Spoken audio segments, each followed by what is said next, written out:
My name is Chris Shipp. I'm from Philadelphia, cutaneous lymphoma patient. I was diagnosed with mycosis fungoides. It'll be 10 years in August. I grew up in Florida, lived in California. I've been in the sun a lot.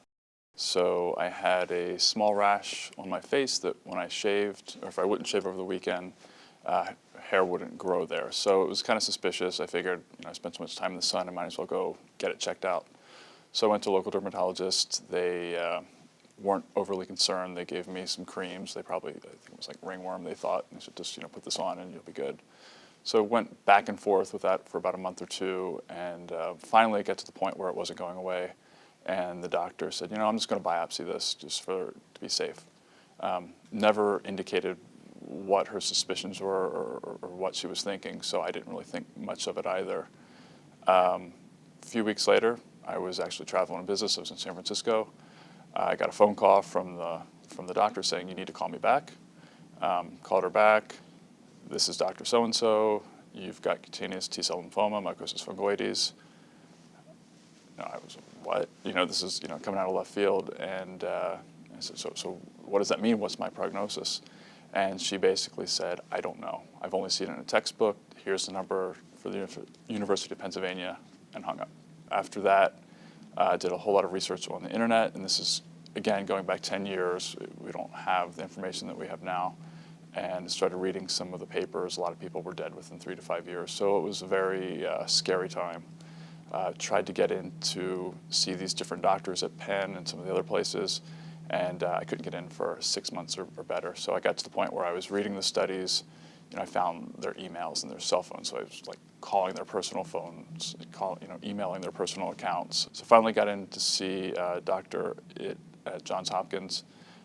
Went there, I had some more information, started treatment there. I actually moved over from Johns Hopkins to Penn because it was closer, and went on their protocol. So I've been on interferon, Aldera, Pruva, narrowband, retinoids, radiation to some degree, all basically at the same time. So the cancer didn't ever make me sick per se, but that combination of treatments really took its toll on me. I lost about 30 pounds. I didn't tolerate the interferon well at all. I couldn't walk my mailbox and back without having to stop and take a rest. So I went through that for about 6 months. My thought process was, let's go very aggressive, let's get it over with and just have a bad year and put it behind me. So it was a rough time. I finally got to the point where I just couldn't take the interferon anymore, and I left Penn and their protocol and went back to Johns Hopkins. They actually doubled my dose of interferon, and I had an atypical dose response. I was able to actually live with it. But it was the Aldera and the other topicals that, for me, most people get the disease in their trunk area. I had it in my head, neck, and face. So during that period, I had scabs and, hair clumps falling out. I couldn't shave. I couldn't, if I would talk or chew food, they would crack and bleed. So it was, I look back on that period, and I didn't realize how bad it was, except when I think about it now. I think the best piece of advice I would give to a patient just being diagnosed is that you're not alone. For me, I went through all the treatment that I just discussed with you for almost 2 years without meeting another patient. That was the hardest part. The physical stuff, the cancer, all that was one piece of it, but it was the psychological, the social aspects of the diagnosis, which I think are very difficult to deal with, especially when you feel alone and isolated.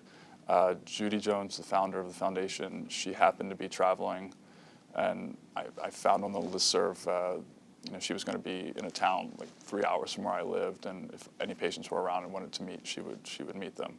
So I drove 3 hours and waited to meet her, and there was like 1 or 2 other patients there, and it was probably one of the most powerful experiences of my adult life, because it was, I had people that had been on the same treatments, have had the same disease, were seeing some of the same doctors, and they understood. They understood what I was going through. They didn't ask me silly questions, although well-intended, that friends, family, and coworkers would ask.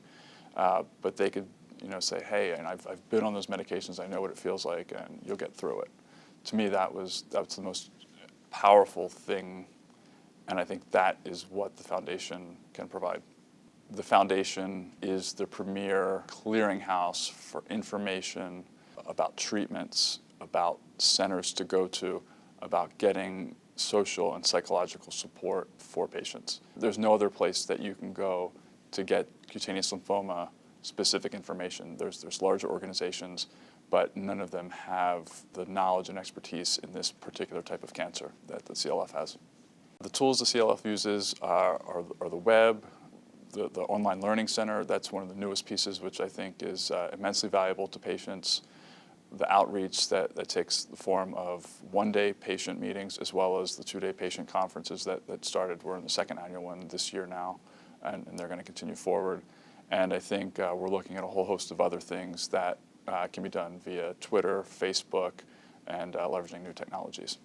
I got involved with the foundation about 8 years ago. So I started out as a board member. Back then, it was, there was a handful of us. We were a working board. Looking back, we've come a very long way. We've got a much more professional organization, and we're able to serve many, many more patients in terms of reach, but also in terms of the level and types of services that we can provide. So, for me, it's shining a light on this disease that was once shrouded in darkness. Its patients shouldn't have to feel the way I felt for those 2 weeks. They shouldn't have to worry about where to go for a diagnosis, where to get their medications, where to be treated, how to talk to other people and learn about what's available to them. That's what the foundation is able to provide, and I think that we're doing an amazing job doing it, even though we have a staff of 5 people. It's, the thing that I find amusing is that whenever we talk to patients at the 2-day or one-day patient groups, everyone's always surprised to see that it's a group of volunteer board members and 5 staff members. They think it's an organization that's 20 or 30 people, and it's not. So I'm very proud of that.